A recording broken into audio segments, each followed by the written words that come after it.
অষ্টম শ্রেণীর 18তম সপ্তাহের গণিত অ্যাসাইনমেন্টের প্রশ্ন প্রথমে দেখিয়ে দিচ্ছি। শ্রেণী অষ্টম। অ্যাসাইনমেন্ট বা নির্ধারিত কাজের ক্রম। অ্যাসাইনমেন্ট বা নির্ধারিত কাজ 4, অর্থাৎ এর আগেও কাজ দেয়া হয়েছে। অধ্যায় ও অধ্যায়ের শিরোনাম। অষ্টম অধ্যায় চতুর্ভুজ। অষ্টম অধ্যায় থেকে প্রশ্নটা করা হয়েছে। পাঠ্যসূচিতে অন্তর্ভুক্ত পাঠ নম্বর ও বিষয়বস্তু: 8.1 চতুর্ভুজ, 8.2 চতুর্ভুজের প্রকারভেদ, 8.3 চতুর্ভুজ সংক্রান্ত উপপাদ্য, 8.4 চতুর্ভুজ ক্ষেত্রের ক্ষেত্রফল, 8.5 ঘনবস্তু, 8.6 চতুর্ভুজ অঙ্কন। অর্থাৎ আপনাদের যে পাঠ্য বই রয়েছে সেই পাঠ্য বইয়ে এই চিত্রগুলো আছে, হয়তো সেখান থেকে দেখে সঠিকভাবে চিত্রগুলো এঁকে নিতে পারেন। অ্যাসাইনমেন্ট বা নির্ধারিত কাজ: একটি চতুর্ভুজের 4টি বাহুর দৈর্ঘ্যের সমষ্টি 20 সেন্টিমিটার এবং কোনো বাহুই 3 সেন্টিমিটার এর কম নয়।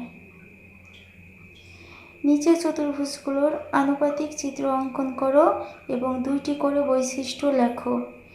ক নম্বর বর্গ, খ রম্বস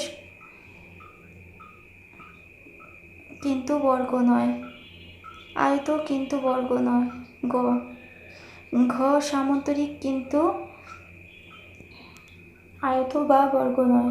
ঘ ট্রপিজিয়াম কিন্তু সামান্তরিক নয়। এই ছিল আমাদের অ্যাসাইনমেন্ট। নির্দেশনা: গণিত পাঠ্য বইয়ের অষ্টম অধ্যায়ের আলোচিত বিভিন্ন প্রকার চতুর্ভুজের বৈশিষ্ট্য সম্পর্কে ধারণা লাভ করে সমস্যার সমাধান করবে।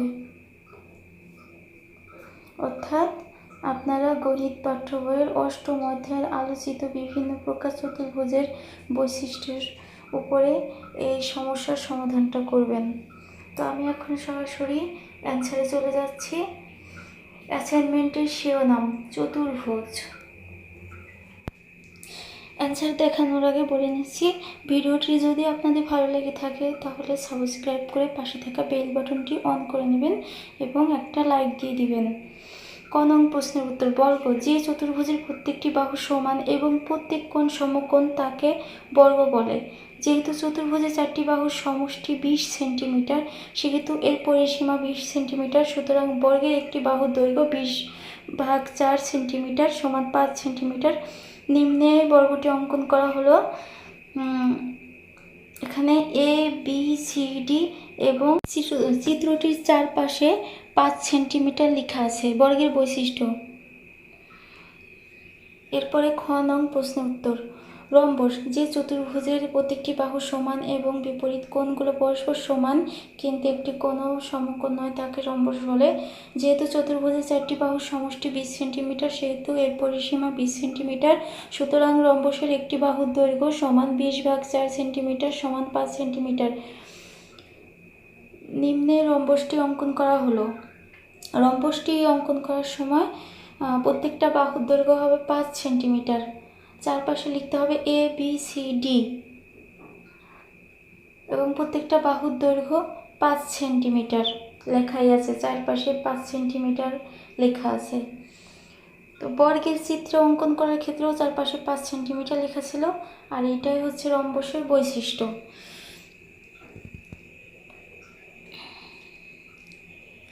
গ নং প্রশ্নের উত্তর: আয়ত। যে চতুর্ভুজের বিপরীত বাহুগুলো পরস্পর সমান এবং সমান্তরাল ও প্রত্যেকটি কোণে সমকোণ তাকে আয়ত বলে। যেহেতু চতুর্ভুজের 4টি বাহুর সমষ্টি 20 সেন্টিমিটার এবং কোনো বাহুই 3 সেন্টিমিটারের কম নয়, তাই ধরা যায় আয়তের পরিসীমা 20 সেন্টিমিটার এবং এর প্রস্থ 3 সেন্টিমিটার। এখন আয়তের পরিসীমা 2 ইন্টু দৈর্ঘ্য প্লাস প্রস্থ 2 ইন্টু দৈর্ঘ্য প্লাস প্রস্থ সমান 20 বা দৈর্ঘ্য প্লাস প্রস্থ সমান 20/2 বা দৈর্ঘ্য প্লাস 3 সমান 10। নিম্নে আয়তটি অঙ্কন করা হলো। আয়তটির চারপাশে এ বি সি ডি লেখা এবং উপরে এবং নিচে 7 সেন্টিমিটার লেখা এবং দুই পাশে ডান পাশে এবং বাম পাশে 3 সেন্টিমিটার 3 সেন্টিমিটার লেখা আছে। এরপর আয়তের বৈশিষ্ট্য লেখা আছে।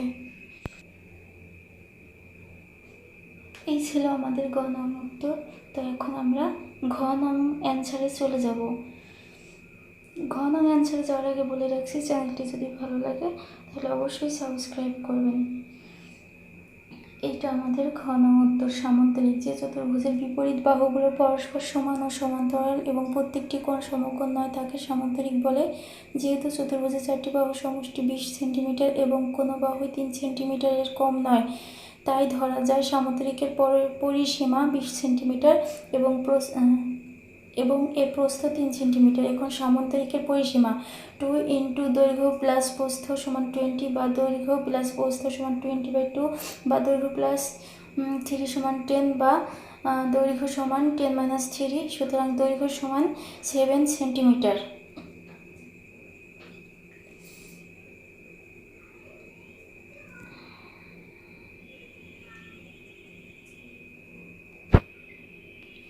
নিম্নে সামান্তরিকটি অঙ্কন করা হলো। এটা হচ্ছে সামান্তরিক।